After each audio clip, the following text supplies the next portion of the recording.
यह वह सवाल है जो या तो आपको पता नहीं या आप पूछने से झिझकते हैं या जिन्हें आप पूछने लायक ही नहीं समझते। पैसा सब कुछ तो नहीं लेकिन बहुत कुछ ज़रूर है। ऐसा कहने के पीछे लोगों की मंशा साफ समझ आती है कि वे पैसे को महत्वपूर्ण तो बताना चाहते हैं लेकिन खुद को पैसा परस्त बताने से भी बचना चाहते हैं। हम सब इस बात को बखूबी समझते हैं कि बहुत हद तक पैसा सब कुछ है और उस हद के आगे निकल जाने पर कुछ भी नहीं है। वैसे अक्सर यह भी कहा जाता है कि पैसा अगर नहीं है तो सबसे बड़ा है और अगर है तो फिर वह उतना बड़ा नहीं रह जाता। हालांकि यह बात पैसे के साथ साथ और भी कई चीज़ों यहाँ तक कि इंसानों पर भी पूरी तरह से लागू होती है।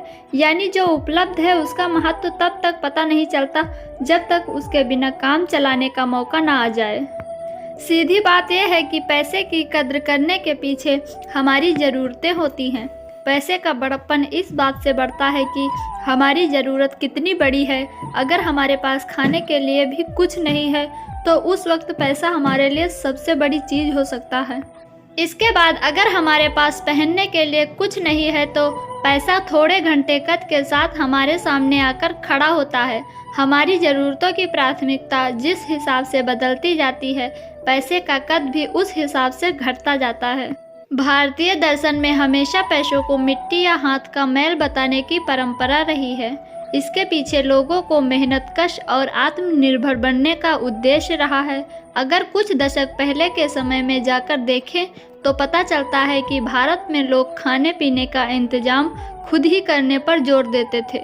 गाँवों में खेती सब्जी उगाना और गाय भैंस पालना लोगों का प्रमुख काम हुआ करता था। और तो और शहरों में भी किचन गार्डन नज़र आ जाते थे। यह आत्मनिर्भरता की फितरत लोगों को पैसे के सम्मोहन से बचाने के लिए होती थी। पैसे के बारे में एक आम राय है कि हर चीज़ें पैसे से नहीं खरीदी जा सकती। जो चीज़ें पैसे से नहीं खरीदी जा सकती उन्हें भी पैसा कहीं न कहीं प्रभावित करता है। वहीं दूसरी तरफ पश्चिमी सभ्यताओं ने एक ही व्यक्ति द्वारा सारे काम कर लेने के बजाय हर व्यक्ति को एक विशेष काम सौंपने और उसमें विशेषज्ञता हासिल करने पर जोर दिया है।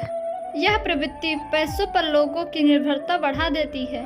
इस तंत्र का सिद्धांत यह होता है कि किसी एक काम को जानने वाला व्यक्ति उसके जरिए पैसे कमाएगा और उससे अपनी बाकी ज़रूरतें पूरी करेगा। यह सिद्धांत बहुत हद तक सही और सुविधाजनक दोनों है। आगे की कहानी अगले वीडियो में।